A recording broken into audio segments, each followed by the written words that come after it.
আসসালামু আলাইকুম, সকলকে স্বাগতম। আচ্ছা, আশা করি তোমরা সবাই ভালো আছো। আজকে আমরা অষ্টম শ্রেণীর অনুশীলনী 2.2 এর 6 নাম্বার থেকে শুরু করে বাকি যে ম্যাথগুলো আছে এগুলো আমরা করার চেষ্টা করব।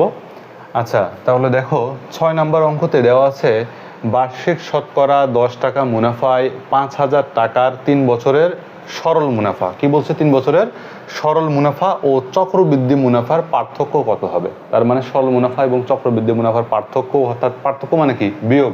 এই বিয়োগটা কত হবে এটা হচ্ছে, বা বিয়োগ ফলটা কত হবে এটা জানতে চাইছে। তো দুইটা জিনিস লাগবে, একটা লাগবে কি সরল মুনাফা, আর একটা কি চক্রবৃদ্ধি মুনাফা। আচ্ছা, সরল মুনাফা মানে কি? শুধু যেটা আমরা নর্মালি যেটা মুনাফা জানি ওইটাই হচ্ছে সরল মুনাফা। আর চক্রবৃদ্ধি মুনাফা হচ্ছে চক্রবৃদ্ধি যে মূলধন আছে সেই মূলধন থেকে যদি আমরা আসলটা বাদ দিই তাহলে সেটাকে বলা হয় চক্রবৃদ্ধি মুনাফা। তোমরা যারা চক্রবৃদ্ধি মূলধন কিভাবে নির্ণয় করতে হয় এটা জানো না, তোমরা এর পূর্বের ক্লাসে 5 নম্বর যে ম্যাথটা আছে ওটা তোমরা দেখবা। আচ্ছা দেখো, আমি এখানে সূত্রটা লিখে রাখছি যে মুনাফা হচ্ছে আই সমান PRN, অর্থাৎ সরল মুনাফা মানেও হচ্ছে আই, আর এমনি থেকে যে মুনাফা যদি লেখা থাকে সেটা মানে হচ্ছে আই। আর চক্রবৃদ্ধি মুনাফা কি? সি মাইনাস পি, অর্থাৎ সি হচ্ছে কি, এখানে যে সি আছে এই সিটাকে বলা হয় চক্রবৃদ্ধি মূলধন। দেখো কি বলতেছি, চক্রবৃদ্ধি মূলধন। আর যে পি আছে এই পিটা কি? পি হচ্ছে আসল। ঠিক আছে। আচ্ছা, তাহলে এই প্রশ্নতে কি কি মান দেওয়া আছে এই মানগুলো আমরা আগে নির্ণয় করি, বা পাশে লিখে রাখি যে আমাদের কিসের কিসের মান বা ভ্যালু দেওয়া আছে। আচ্ছা, এদিকে দেখো, আমরা আগে মানগুলো লিখতেছি যে এখানে দেখো বলছে বার্ষিক শতকরা 10 টাকা মুনাফা। তার মানে কিসের মান? আমরা তো দেখছিলাম যে মুনাফার হার যেটাতে লেখা থাকে অর্থাৎ মুনাফার হারই, অর্থাৎ আর এর মান। যদি কোনো মানে যদি এরকম পার্সেন্টেজ চিহ্ন দেওয়া থাকে তাহলেও আমরা বুঝি ওইটা কার মান, এটাও হচ্ছে আর এর মান। আজকে আরেকটা জিনিস শেখো, যদি বার্ষিক শতকরা মুনাফা থাকে তাহলে ওইটাও আর এর মান। কি বললাম? যে বার্ষিক শতকরা মুনাফা থাকলে ওইটা আর এর মান, মুনাফার হার থাকলে ওইটা আর এর মান, অথবা পার্সেন্টেজ থাকলে ওইটা কার মান? আর এর মান। তাহলে এটা আমরা পাইলাম কার মান? ধরে দেওয়া আছে আর এর মান। এরপর বলছে 5,000 টাকার, অর্থাৎ এটা মূলধন অথবা আসল, এটাকে পি দ্বারা প্রকাশ করা হয়, মানে পির মান দেওয়া আছে 5,000। আর একটা আছে 3 বছর, তার 3 বছর এটা কি? সময়। তাহলে সময়কে কি দ্বারা প্রকাশ করা হয়? এন দ্বারা, তার মানে এন এর মান দেওয়া আছে 3 বছর। তাহলে এই মানগুলো আমরা এখানে লিখি যে আর আর কি দেওয়া আছে? 10%। এই যে 10 টাকা মানে হচ্ছে, যেহেতু শতকরা বলছে, শতকরা মানে 100, আর ওটাকে পার্সেন্ট দ্বারা প্রকাশ করা হয়। আর আমরা তো জানি যে পার্সেন্ট চিহ্ন, কোনো সংখ্যা থেকে যদি পার্সেন্ট চিহ্ন আমরা উঠাই দিতে চাই তাহলে ওই মানটাকে 100 দ্বারা ভাগ করতে হয়, অর্থাৎ 100 দ্বারা যদি আমরা ভাগ করি তাহলে ওখান থেকে পার্সেন্টটা উঠে যায়। তাহলে কি আছে দেখো, 10% ছিল, 10কে যখন আমরা 100 দ্বারা ভাগ করলাম তখন পার্সেন্ট চিহ্নটা উঠে গেল, অর্থাৎ 10কে 100 দ্বারা আবার ভাগ করলে কত হয়? 0.1 হয়। আচ্ছা, আর এর মান গেল। এরপর কি দেওয়া আছে? পির মান। পির মান কত দেওয়া আছে? পির মান দেওয়া আছে 5,000 টাকা। আচ্ছা, পির মান আমরা পাইলাম।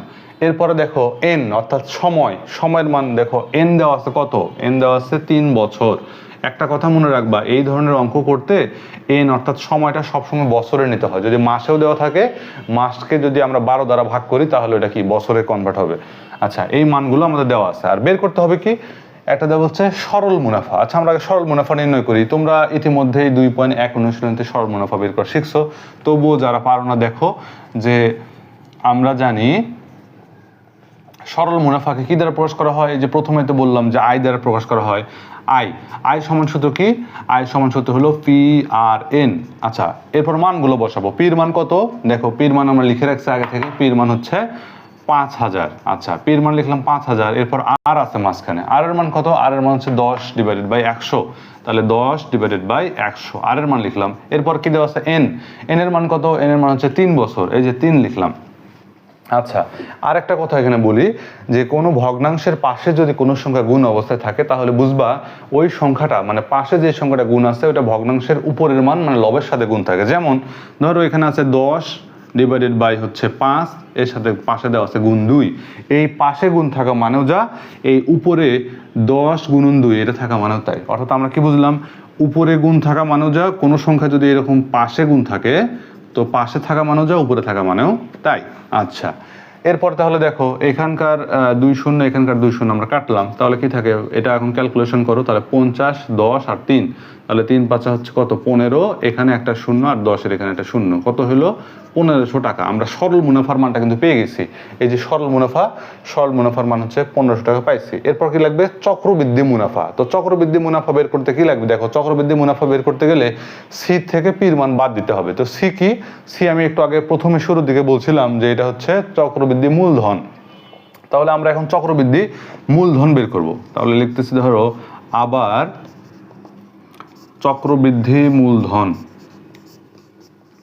চক্রবৃদ্ধি মূলধন। চক্রবৃদ্ধি মূলধনকে কি দ্বারা প্রকাশ করা হয়, সি, অর্থাৎ চক্রবৃদ্ধি মূলধন এই কথাটার মানেও যা সি মানেও তাই। এটা সমান সূত্র হচ্ছে P into 1 plus R to the power N.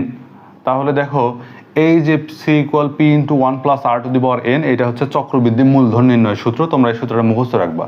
আচ্ছা, এখন মান বসাও। পির মান কত, পির মান দেখো এখানে দেওয়া আছে কত 5000, তাহলে পির জায়গায় আমরা 5000 বসাইলাম। আচ্ছা, এরপর 1-এর জায়গায় 1, প্লাসের জায়গায় প্লাস, আর এর জায়গায় আর এর মান বসাবো। আর এর মান কত, আর এর মান হচ্ছে 0.1। এরপর এন এর মান, উপরে তো এন আছে, এন এর মান কত আছে 3, এন এর মান 3 বসাইলাম। 5000-এর জায়গায় 5000 থাকবে, আমরা জানি ফার্স্ট ব্র্যাকেটের কাজটা আগে হয়। তাহলে 1 আর 0.1 যোগ করলে কত হয় 1.1 হয়। এর উপর পাওয়ার কত আছে, এর উপর পাওয়ার আছে 3। তাহলে 5000 গুণন 1.1-এর উপর 3 পাওয়ার দিলে কত হয়, এটা দিলে হয় 1.331। বুঝতে পারছো?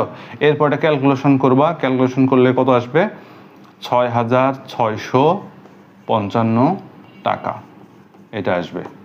আচ্ছা, তাহলে এটা কিসের মান পাইলাম, এটা চক্রবৃদ্ধি মূলধনের মান পাইলাম। এখন তাহলে চক্রবৃদ্ধি মূলধন মানে কার মান, সির মান। আমরা সির মান অলরেডি পেয়ে গেছি।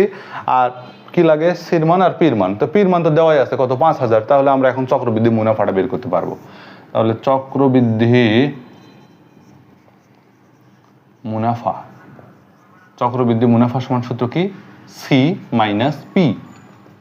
সির মান কত বের করলাম, এই যে এটা 6655 মাইনাস পির মান কত, এই যে পির মান হচ্ছে 5000। আচ্ছা, এখন এটা বিয়োগ করলে কত হয়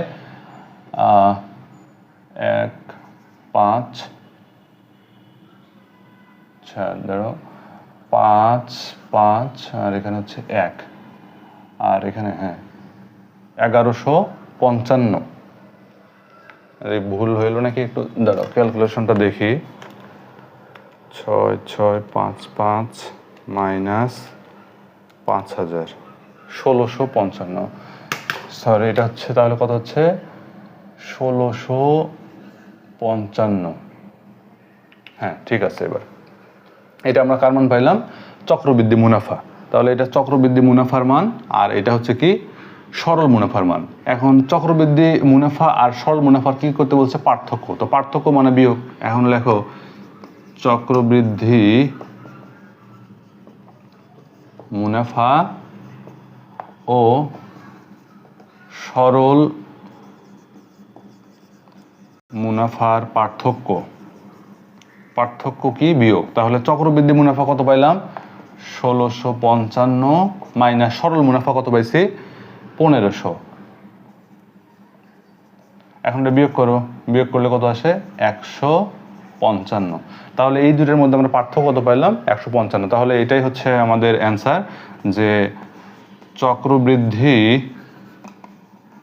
মুনাফা ও সরল মুনাফার পার্থক্য কত 155 টাকা।